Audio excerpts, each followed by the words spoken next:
This is vlog number 2 of relating To Kill a Mockingbird to other pieces of literature or, yeah, any type of literature we've read this year. And so the last vlog, I related Frankenstein to Kill a Mockingbird because there are so many different situations, I think, between the characters that were similar. And I think this vlog, I want to relate To Kill a Mockingbird to the Canterbury Tales, and that's because the Canterbury Tales use a lot of satire, sarcasm, direct and indirect characterization, and with that, because they're using all of those different things, that allows so many different themes to be incorporated into the tales itself. And so I think it gets a lot of major points across, and a lot of situations pop up that are just very similar to it. So to get started, a major theme Chaucer wanted to emphasize was how women were viewed during that time.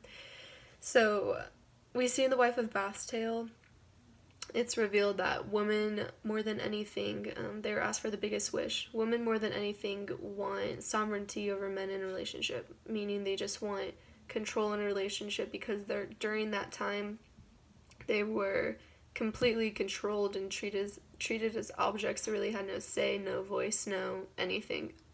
And they just wanted at least like a voice, and they wanted self-identity rather than just being looked at and treated as nothing. And then to go on about how women were treated, we also see in another tale Arcite and Palamon are fighting over this girl named Emily, who they're fighting over her hand in marriage, and Emily clearly does not want to get married. She just, like, it's the least of her worries right now. She just doesn't even want to get married to these two guys either. She explained that even to her family, and they were just like, no, you're getting married. And so I think that really reveals that Emily is powerless, and she had no say over the situation. She really couldn't do anything about the situation because it wouldn't stop. She would really have no effect. Like, whatever she would try to do would just have no effect. More so revealing women's placement and power over that time period. And so I think this relates a lot to Kill a Mockingbird because there's so many examples, specifically like the Robinson family. Like I was saying, I think it was last or just like a few vlogs ago, how he was falsely accused of rape by a white man, and he did not rape at all, but he was immediately sent to jail. And Scout in the novel was confused as to why everyone was believing that he raped, but it's because of his color. And so he really had no shame. I mean, he really had no say, and then the whole county shamed him and was for the accusation and supported the accusation. And yeah, and the worst part, he had no say or anything until he got into court, which is basically run by all individuals who are white and are for the accusation and who supported him not getting his life back, I guess you could say. So the white people having power over the colored people in To Kill a Mockingbird relates a lot to the tales, as men have power over women.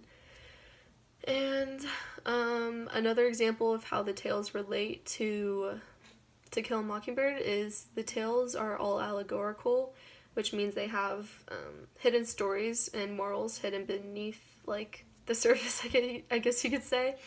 And so Harper Lee incorporates like many themes into her novel that are supposed to reveal a lesson as well, and you kind of have to dig them out yourself. And so in The Partner's Tale, the lesson was money is the root of all evil, and meaning people are inclined to buy the newest thing, the newest technology, etc., and they end up getting lost in themselves because money is evil. And then in The Wife of Bath's Tale, the lesson was women had no power at the time, and women just wanted sovereignty over men or power in a relationship.